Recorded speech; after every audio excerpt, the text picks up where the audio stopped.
பார்க்குறது எல்லாமே உண்மைதான்.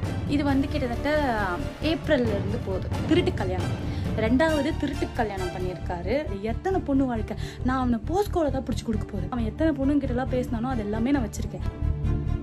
டிக்டாக் மூலமா மக்கள் மத்தியில் பிரபலமானவங்க தான் ஜேசன் மற்றும் மோனிகா ஜோடி. இவங்க போடுற வீடியோஸை பார்க்கறதுக்காக இவங்களை கிட்டத்தட்ட 4 லட்சம் பேர் இன்ஸ்டாகிராம் மற்றும் யூடியூப்ல ஃபாலோ பண்ணிட்டு வராங்க. இவங்க 2 பேரும் அவங்க குடும்பத்தை எதிர்த்து காதல் கல்யாணம் பண்ணிக்கிட்டாங்க. இப்போ இவங்களுக்கு 2 மகன்களும் இருக்காங்க. இந்த நிலையில ஜேசனோட மனைவி மோனிகா ஜேசன் அவங்கள கடுமையா தாக்கி அடிச்சதா சொல்லி ஒரு போட்டோவை ஷேர் பண்ணியிருந்தாங்க. ஜேசனுக்கு வேற ஒரு பொண்ணோட தொடர்பு இருந்திருக்கு. இதை மோனிகா கண்டுபிடிச்சு ஜேசன் கிட்ட கேட்க போனதுனாலதான் ஜேசன் இப்படி அவங்கள தாக்குனதா சொல்லப்படுது. இந்த ஒரு சூழல்ல நேத்து மோனிகா ஜேசனுக்கு வேற ஒரு பொண்ணோட கல்யாணம் ஆயிருச்சு, என்ன விவாகரத்து பண்ணாம வேற ஒரு பொண்ணை கல்யாணம் பண்ணிட்டாரு, அவரை எங்க பார்த்தாலும் காரி துப்புங்க, செருப்பால் அடிங்கன்னு சொல்லி வீடியோவை வெளியிட்டு இருந்தாங்க. எனக்கு தெரியாம மேரேஜ் பண்ணியிருக்கான், அது வந்து எனக்கு தெரியும். அதே மாதிரி எங்க வீட்டு பேக் சைட்ல தான் தனியா வீடு குத்துணும் வேற இருக்காங்க. 27ஆம் தேதி கல்யாணம் ஆயிடுச்சு.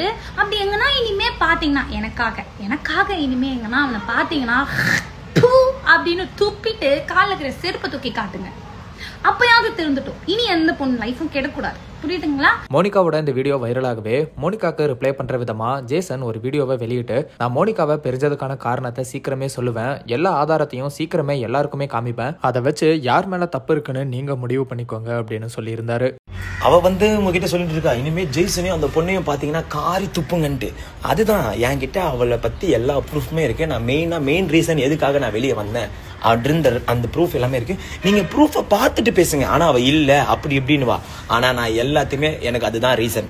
உடனே அதான் அவங்க குடும்பம் மட்டும்தான் அதெல்லாம் நம்புவாங்க. மக்களே, நான்லாம் ஒரு நரகத்தெல்லாம் போய் அனுபவிச்சுட்டு வந்துட்டேன். அவ இப்படி ஆடுறானா என்னை வந்து நீ அந்த நிலைமைக்கு என்ன தள்ளிடக்கூடாது. பொறுமையா இருங்க மக்களே, பொறுமையா வெயிட் பண்ணுங்க. நான் ஒரு ப்ரூஃபா வெளியே தரேன். அவ எனக்கு பண்ண துரோகம், என்னை ஏமாத்தினது எல்லாமே நான் தருவேன். நீங்க எல்லாத்தையும் பார்த்து அப்புறம் நீங்க யாரை காரி துப்புறீங்களோ துப்பிக்கோங்க. யாருக்காவது 5 பேருக்காவது புரியும்ல நான் படுற கஷ்டம். நான் இந்த வீடியோ போடுறது எதுக்காக, அவளை நான் இதுவரையும் அசிங்கப்படுத்தக்கூடாதுன்னு நினைச்சேன். என் லைஃபை பார்த்து நான் வந்துட்டேன். ஆனா அவள் என்னை மேலும் மேலும் அசிங்கப்படுத்துறா. நீங்க அப்ப பார்த்து காரி துப்புங்க.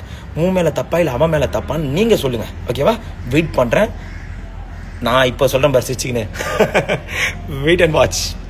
ஜேசன் இப்படி ஆதாரத்தை வெளியிடுவேன்னு சொன்னாரு. ஆனா ஜேசன் ஆதாரத்தை வெளியிடுறதுக்கு முன்னாடியே மோனிகா ஜேசன் வேற ஒரு பொண்ணோட தனிமையில இருக்கிற வீடியோவை சோசியல் மீடியால ஷேர் பண்ணியிருக்காங்க.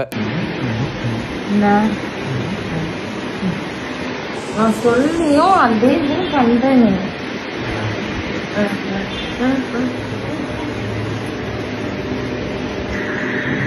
நான் சொல்லையும் வந்து பண்ண மாட்டேன். இந்த வீடியோ பலரையுமே அதிர்ச்சிக்குள்ளாக்கி இருக்குன்னு தான் சொல்லணும். மேலும் மோனிகா என்ன சொல்லியிருக்காங்கன்னா, எங்க 2 பேருக்கும் விவாகரத்து ஆகல, இனிமேலும் நான் ஏதாவது தப்பு செஞ்சேன் அப்படின்னு சொன்னா மேலும் ஆதாரத்தை வெளியிட தயாரா இருக்குன்னு ஜேசனை எச்சரிச்சிருக்காங்க. மேலும் ஜேசன் ஆதாரத்தை வெளியிடுவேன்னு சொன்னனால நான் தப்பு செஞ்சிருந்தா நீ கண்டிப்பா ஆதாரத்தை காமிக்கலாம்னு மோனிகா ஜேசன் கிட்ட சொல்லியிருக்காங்க. இவங்க 2 பேரோட இந்த பிரச்சனையை சோசியல் மீடியால பாக்குற மக்களும், நீங்க 2 பேரும் உங்க குடும்ப பிரச்சனையை சோசியல் மீடியால பேசிட்டு இருக்காம நீதிமன்றத்துல வழக்கு தொடர்ந்து இதுக்கு ஒரு தீர்வை கண்டுபிடிங்கன்னு இந்த ஜோடிக்கு அட்வைஸும் பண்ணிட்டு வராங்க.